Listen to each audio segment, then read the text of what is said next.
Pakistan Peoples Party chairman Bilawal Bhutto Zardari और chief minister Sindh Murad Ali Shah की खुसूसी हिदायत पर गुलशन मेमार कुली कचेरी का इनेकाद किया गया। कुली कचेरी में अवाम उन्नास ने अपनी शिकायत के अंबार लगा दिए। मज़ीद जानते हैं अब्दुल वहाब की इस रिपोर्ट। कराची डिस्ट्रिक्ट वेस्ट के इलाके गुलशन मेमार में अवाम उन्नास और अवामी शिकायत के हल के लिए Pakistan people party chairman Bilawal Bhutto Zardari और चीफ मिनिस्टर सिंध मुराद अली शाह की खुसूसी हिदायत पर खुली कचेरी का इनकाद किया गया, जिसमें अवामी मसाइल को सुना गया और फौरी हल के लिए अफसरान को एक्शन लेने के लिए हिदायत जारी की गई। खुली कचेरी में minister price control Mohammad Ismail, MNA doctor Shahda Rahmani, deputy commissioner Faizul Hasan Sulangi, SSP west, SP Manghopir, DSP Gadap, DMC commissioner, assistant commissioner और दीगर अहम इदारों के अफसरान ने शिरकत की। इस मौके पर KHI न्यूज़ 21 से बात करते हुए कहना था कि ये कचेरी का इनकाद किया गया, लेकिन खुली कचेरी तो बहुत अच्छी जाती है, लेकिन उसके ऊपर कोई एक्शन नहीं लिया जाता। बिल्कुल लिया जाएगा और ये चेयरमैन बिलावल भुट्टो जरदारी साहब के इनिशिएटिव है, CM साहब की हिदायत हैं, ये तसलसल से होती रहेंगी और इनका बैकअप होगा, इनका फॉलोअप किया जाएगा, इन तमाम इश्यूज़ को परसू किया जाएगा। और हमने स्ट्रिक्टली अफसरों को हिदायत कर दी। बहुत सारे ऐसे मसाइल हैं जो मैं समझता हूँ कि अगर ऑफिसर उस पर फ़ौरन इक़दाम करें तो हल हो सकते हैं।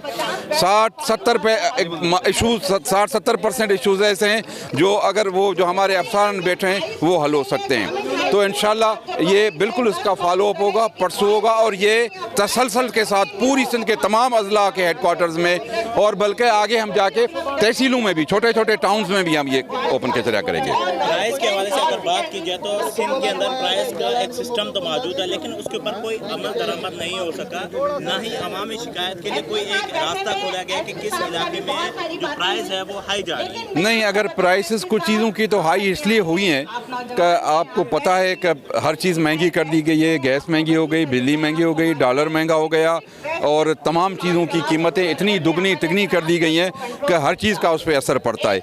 लेकिन हमारा जो काम, हमारा जो मैकेनिज्म है, हमारा जो सिस्टम है वो ये होता है कि जो चीज़ जितने में एक्शन होती है, फ़र्ज़ करो वेजिटेबल्स और फ्रूट या जो एसेंशियल कमोडिटीज़ हैं वो जितने में एक्शन होती हैं उतने में ही उनका रेट जो है वो मुनाफा लगा के, ट्रांसपोर्टेशन लगा के, वेस्टेज वगैरह जो उनका होता है वो सारा लगा के हम मुकर्रर करके देते हैं और हमारी टीमें बनी होती हैं। अगर कहीं कोई हमें शिकायत मिलती है तो हम उस पर एक्शन लेते हैं।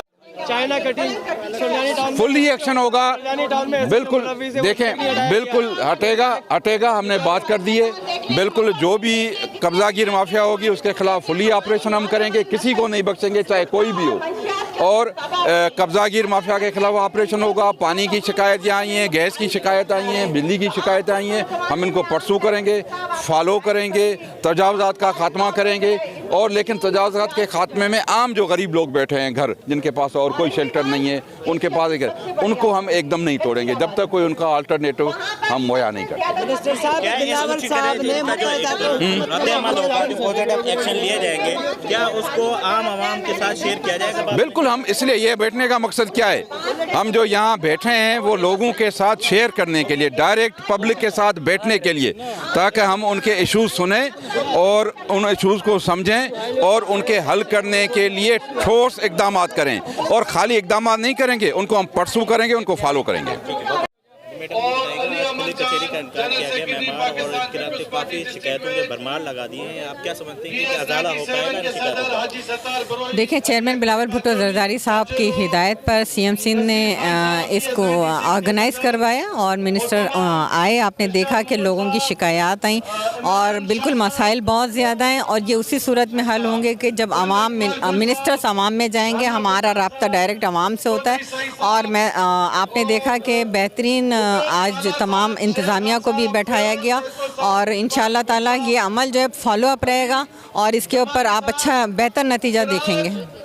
हमारे प्राइवेट सोसाइटीज़ होने के बावजूद एक बड़ी सी एक लैंड ग्रैबिंग का शुमार भी हो चुका है इसका, क्योंकि मुख्तलिफ सेक्टर्स के अंदर उन्होंने चैटिंग कटिंग भी की है, तो उसके वजह से भी ये सिंध गवर्नमेंट या जो DCs हैं क्या वो इक़दाम उठाएंगे इसको ख़त्म कराने के? देखिए, दरअसल मेमार एक प्राइवेट हाउसिंग सोसाइटी है और ये बिल्कुल एक बहुत बड़ा माफिया है। चूँकि जब मैं स्टैंडिंग कमेटी कि मैंने हाउसिंग एंड वर्क्स पे मैंने इनकी एक मीटिंग की। मैं एक सब कमेटी की चेयरपर्सन थी और मैंने इन्हें बुलाया, तो बहुत सारी चीज़ें ऐसी सामने आई थी। जिस तरह आपने देखा कि जो पार्क्स की जगह थी, जो रिफाइज प्लॉट्स थे, उनको जो है वो कमर्शलाइज कर दिया है, बिल्डिंग्स दे दी हैं, बड़े बड़े बिल्डर्स के हवाले कर दिए हैं।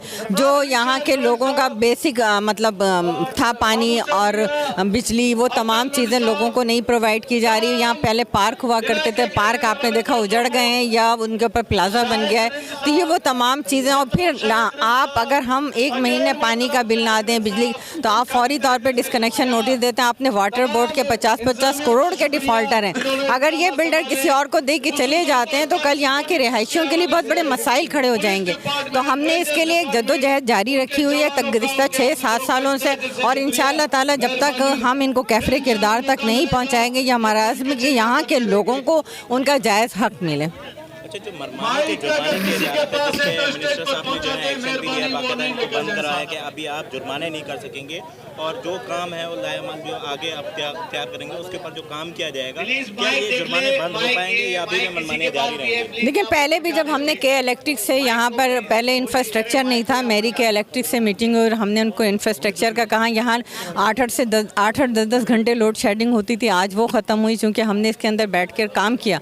और लेकिन उसकी आड़ में मेमार इंतज़ामिया ने लोगों से 2-2 लाख और 5-5 लाख NOC के नाम पे लेना शुरू किया। उसको रोकने की ज़रूरत थी, जिसको आज मिनिस्टर साहब ने कहा। इसी तरह यहाँ पर अगर कोई NOC लेने जाता है तो अगर आपने सामने कोई क्यारी बनाई है, चबूतरा बनाया, उसको तोड़ा जाता है। ऊपर हर चीज़ के नाम पर यहाँ पे बेतहाशा लूट मारे NOC के नाम पर, और अपनी जो बेकायदगियाँ हैं वो नज़र नहीं आती। लोग यहाँ पे वेल एजुकेटेड हैं, पढ़े लिखे हैं, साहिब हैसियत हैं, वो हर चीज़ के टैक्सेस देते हैं। उसके बावजूद मेहमान इंतज़ामिया ने लूट मार कर जो बाज़ार गर्म किया, मैं समझती हूँ उसे ख़त्म होना चाहिए। पानी की जो रूल है कि पानी के बिल्स जो हैं जब 60% से ज़्यादा आबादी हो जाती है तो डायरेक्ट वाटर बोर्ड को दें। ये खुद लेते हैं और इनके पॉकेट्स में वो पैसे जा रहा है जो कि वाटर बोर्ड को नहीं जा रहा है। तो ये वो तमाम चीज़ें जो गैर कानूनी, और यहाँ पर जो यूनियंस हैं उसको बाख्तियार होना चाहिए ताकि हम अपने इलेक्शन करा सकें और अपनी यूनियन ला के यहाँ पर काम हो सके। सर, प्राइस के हवाले से बताइएगा कि क्योंकि शहर के अंदर ऐसे आटे की कीमत जो है ना बहुत ज़्यादा हो चुकी है, उसके हवाले से जो है उसके ऊपर भी अमल नहीं किया जा रहा, और दूध की कीमतें जो है ना जैसे 94 बताई गई, DC साहब ने आज ऐलान भी किया है, तो उसके ऊपर भी अमल दरामद नहीं हो रहा। तो आप क्या इनिशिएटिव लेंगे उसके ऊपर? आटे के हवाले से मैं आपको बताऊँ कि कमिश्नर साहब ने इसमें मीटिंग्स भी की, फ्लोर मिल्स वालों से भी हमने मीटिंग की है और उनकी सारी हमने जो है ना डिटेल्स वगैरह ले ली हैं। कमिश्नर साहब ने उनके जो है ना रेट वगैरह तय करने के लिए भी बातचीत की है और स्ट्रिक्टली डायरेक्शंस दिए हैं कि गवर्नमेंट की जो रेट हैं वो इम्प्लीमेंट कराए जाए। दूध के हवाले से ये कि ये नाजायज़ जो मुनाफाखोर हैं उन्होंने अपने तरफ से रेट बढ़ा दिए हैं, उनके ऊपर बड़ी सख्त हमारी कार्रवाई चल रही है। मैंने अभी मुझे यहाँ पर मंगोपीर में आए कोई 20-22 दिन ही हुए हैं, तो मैंने यहाँ पर मेमार में आते ही जो है ना एक ऑपरेशन किया था दूध वालों के ख़िलाफ़, मुनाफाखोरों के ख़िलाफ़। कल मैंने मंगोपीर में किया है, ठीक है। तो हमारी ऑपरेशन जो है ना ये प्राइस कंट्रोल के हवाले से ये मुख्तार कार हैं और ये भी मजिस्ट्रेट हैं, तो मिलकर जो है हमारी कार्रवाइयाँ डेली बेसिस पर जारी हैं और इंशाल्लाह जो है ये दूध का जो मसला है ये इसको हम कंट्रोल जो है। शिकायत खास तौर पर DMC की नज़र आई है क्योंकि सफाई के हवाले से आपने जिसके ऊपर नोटिस लिए हैं और जो आगे अहकाम भी जारी करेंगे ताकि अवामी शिकायत का अजाला हो सके, उसके हवाले से आप क्या कहेंगे? बिस्मिल्लाहिर्रहमानिर्रहीम। जैसा कि आपको पता है कि DMC वेस्ट बहुत बड़ा डिस्ट्रिक्ट है कराची का। यहाँ पे सफाई के मसले जो थे वो सॉलिड वेस्ट मैनेजमेंट बोर्ड देख रहा था और जैसे DC साहब ने फरमाया कि ये 4 महीने से वो उसका कॉन्ट्रैक्ट सस्पेंड हो गया है। अब जब उसका कॉन्ट्रैक्ट सस्पेंड हो गया है तो उनकी मशीनरी भी वहाँ पड़ी हुई है और जो हमारी मशीनरी जो हमने उनको हैंडओवर की थी और मैन पावर जो हमने उनको लोग दिए थे वो सारे अभी उन्हें मशीनों ने डैमेज कर दिए, जिसके लिए CM साहब ने मेहरबानी की है 2 करोड़ रुपया DC साहब को रिलीज़ किए हैं, जिससे हम मशीनें बन रही हैं वर्कशॉप में। DC साहब उनको सब देख रहे हैं, जैसे वो बन के आ जाएंगी तो बेहतरी आएगी इंशाल्लाह। सिर्फ जो हो रहा है इसी वजह से हो रहा है, सॉलिड वेस्ट मैनेजमेंट बोर्ड जो वो काम छोड़ के चला गया था। जी, आवाम ने बड़ी भरमार तारीख में जो है ना शिकायत की हैं कि हेल्थ के इश्यूज़ हैं, यहाँ पर जो है ना सफाई सुथराई के इश्यूज़ आए हैं, साथ में लैंड ग्रैबिंग के बड़ी इश्यूज़ आए हैं जिसके ऊपर आपने पहले भी एक्शन लिए हैं। मज़ीद क्या इक़दाम उठाएंगे? देखिए, लैंड ग्रैबर्स में के हवाले से तो हर तालके में हमारा ऑपरेशन जारी है। मंगोपीर में हुआ है, माड़ेपुर में हुआ है, औरंगी में हुआ है, हर जगह हो रहा है और उसको बढ़ा रहे हैं। ये SHO एंटी इंक्रोचमेंट राव मुकीम साहब हैं, हमारे साथ होते हैं। मेरे ख्याल में जितनी तनदेही से हमने सिलसिला शुरू किया पहले कभी नहीं हुआ, इसको और मामला को आगे बढ़ाएंगे और जितने बड़े लैंड ग्रैबर्स हैं उनकी लिस्टें भी बनाई गई है, वो डेटा शेयर भी किया गया है हायर अथॉरिटीज़ के साथ। इंशाल्लाह उस पर आप खातिर खा इक़दाम देखेंगे हमारी तरफ से। अच्छा, सेहत के हवाले से बताइएगा कि जो DMC हेल्थ हैं उन्होंने अभी तक कोई ऐसी खातिर खा कार्रवाई नहीं की, क्योंकि बेशुमार ऐसे क्लिनिक्स और हॉस्पिटल्स डिस्ट्रिक्ट वेस्ट में मौजूद हैं जो कि गैर मयारी डॉक्टर्स बैठे हैं और आवाम की सेहत के साथ खेल रहे हैं। देखिए वो एज सच ये सब्जेक्ट DMC का है और उनके वो इलेक्टेड चेयरमैन है। मेरे पास जो कंप्लेंट बेसिस पे होता है, हम उनके विज़िट भी करते रहते हैं, जो कंप्लेंट आती है तो उसको हम एड्रेस करवा लेते हैं। इश्यूज़ हैं, उनके यहाँ मैनेजमेंट का भी इशू है, उनके यहाँ मिसअप्रोप्रिएशन ऑफ फंड्स का भी इशू है, लेकिन ये कि उनके साथ, उनके इलेक्टेड चेयरमैन के साथ मिलके हम कोशिश कर रहे होते हैं कि जो उनके हॉस्पिटल्स हैं, जो उनको स्कूल्स हैं, उनके एडमिनिस्ट्रेशन पे नज़र रखी जाए। बाकी जो तफसील से जो उनके क्या इंतज़ामात हैं वो वही बता सकते हैं। अच्छा, दूसरा ये बताइए ट्रांसपोर्ट का मसला जी, मास ट्रांजिट से हल होगा। बड़े मास ट्रांजिट प्रोजेक्ट जो होंगे ना, जब तक नहीं आएंगे तो ये बाइक चिंची ख़त्म नहीं होंगे। मास ट्रांजिट के अलावा पूरी दुनिया में कोई सोल्यूशन नहीं है। दूसरा सर, जो स्पोर्ट्स के हवाले से अगर बात की जाए तो जितने भी क्रिकेट ग्राउंड है उन पर कब्जे किए गए हैं जी, और बेशुमार कब्जे किए हैं, जिसमें आपने कुछ अर्सा पहले अब्दुल्ला कबूल कोट के ग्राउंड पे भी विजिट किया था, आपने उसके ऊपर काम किया था, और जो सरजानी के ग्राउंड हैं उनके हवाले से भी आपने विजिट किए हैं, लेकिन कोई अभी तक खातिर खा रिस्पॉन्स नहीं। यार मेरे टाइम पे तो कोई किसी प्ले ग्राउंड पर कब्ज़ा नहीं होने दिया। जो प्रीवियस अगर कोई हैं तो हमें रिपोर्ट किया जाए, हम उसको छुड़ा देंगे। मेरे टाइम में अल्हम्दुलिल्लाह मैं गारंटी से कह सकता हूँ कि किसी प्लेग्राउंड पे हमने कब्ज़ा नहीं होने दिया। जर्मन भाई वो मेरे पास नहीं है। नॉर्थ देखिए जी, वो